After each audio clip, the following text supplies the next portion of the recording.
عملت الحلقة اللي فاتت عن القرين، قرينك اللي بيبقى موجود معاك في كل مكان وفي كل زمان ومش ممكن تتخلص منه. قرينك المرعب اللي هو من أرقى عشائر الجن، بس أكترهم شراسة وقوة، ماكر عنيد جدا، شرس جدا وقوي جدا. قرينك اللي مش ممكن تتخلص منه، لانه مش زي الجن اللي هو ممكن يتلبسك، لا ده بيبقى موجود معاك من اول ما بتتولد لحد ما تموت يا باشا. ومش بس كده، ده كمان قلت معلومات كاملة عنه، ازاي ان انت ممكن تشوفه بشهادة ناس ان هما شافوا قرينهم، ونصحتكم شوية نصايح شوفوها في الحلقة اللي فاتت عن معلومات عن قرينك. وقررت ان انا اكمل في الحلقة دي بعض المعلومات علشان انصح اخواتي واللي بيشوفوني لاول مرة ازاي القرين يعني ممكن يأذيك، او معنى ادق هو ممكن يأذيك لو انت اذيته. يعني ايه انا اقدر اذي القرين؟ ايوه يا باشا، انت لما تيجي تبص كتير جدا في المراية، ده مثلا ده على سبيل المثال للحصر، فانت كده بتأذيه، انت ذات نفسك هتترعب وهتتسرع وانت كده برضو بتأذيه، فهو طبيعي لما هيتأذى هيأذيك. تمام. وكمان ان هو لما بيحللك الحرام والحاجات الوحشة والشريرة والمؤذية وبيكبرها في دماغك، انت لازم تبقى قوي الايمان علشان تقدر تقاوم الحاجات والافكار اللي هو بيشغلها في دماغك، وخصوصا هو بيبقى مسيطر عليك في احلامك. ممكن يتكلم بلسانك وانت نايم برغم ان انت نايم نوم عميق جدا، وتلاقي بتتكلم او يقولوا لك انت بتتكلم وانت نايم، ده هو اللي بيتكلم مش انت يا ريس. طيب القرين ازاي بيديك علامات ان هو موجود معاك في المكان؟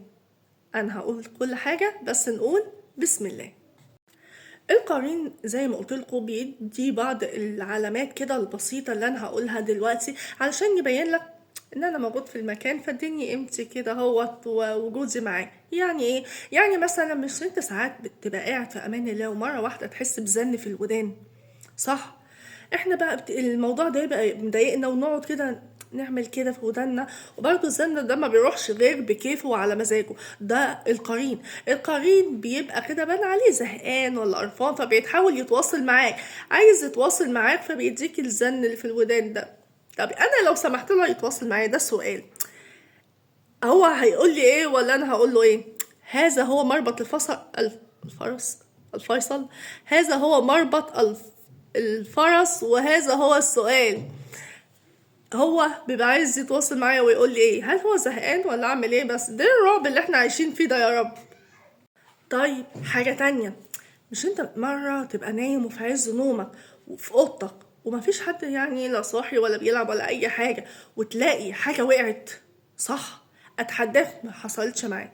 انا حصلت معايا بس انا يعني بسيبها على الله وبكمل نوم وتشخير. طب ايه اللي حصل؟ ده بيبقى القرين شايفك ان انت نايم ومريح الدماغ، ويا سلام بقى لو بتشخر وقرف بقى كده وصوتك عالي وزهقان منه، ويجي بعد كده يجي يوقع حاجه، ما هو حاسس بالملل. مش انت تبقى مرتاح ونايم وبتشخر وهو قاعد كده هو زهقان؟ هتيجي تقولي بقى تستصرف وتيجي تقولي طب يجي ينام؟ ده ايه البساطة بتاعتك دي يا عم الظريف انت؟ فالخلاصة لما حاجة تقع ما تخافش، هو زهقان وحاسس بالملل وقرفان، يعني عايز اقولك ايه، قوم كده يعني ايه زي ما انا قايم وصاحي، فانت ما تخافش يعني ولا تقلق، كمل شخيرك ونام. روح نام. مثلا تبقى قاعد في امان الله، او حتى مثلا نايم وسمعت صوت خطوات، وانت واثق ان مفيش حد ماشي بره ولا في حد غيرك، او اللي كله قاعد او نايم او اي حاجه، او حتى سمعت حد بينده عليك، ما تخافش برضو عادي. انا كدابه، انا هبقى مرعوبه، بس انا بقول لك ما تخافش، بقوي قلبك، بلاش نقوي قلوبنا مع بعض.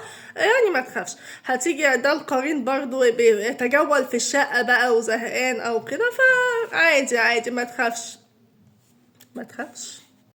دي بعض العلامات، او يعني بعض مش كل العلامات اللي بيخلي القرين بيقولك ان انا موجود معاك وبينبهك ان هو حواليك. فربنا يحفظنا ويحفظكم، وحصنا نفسكم بذكر الله وبالقرآن الكريم.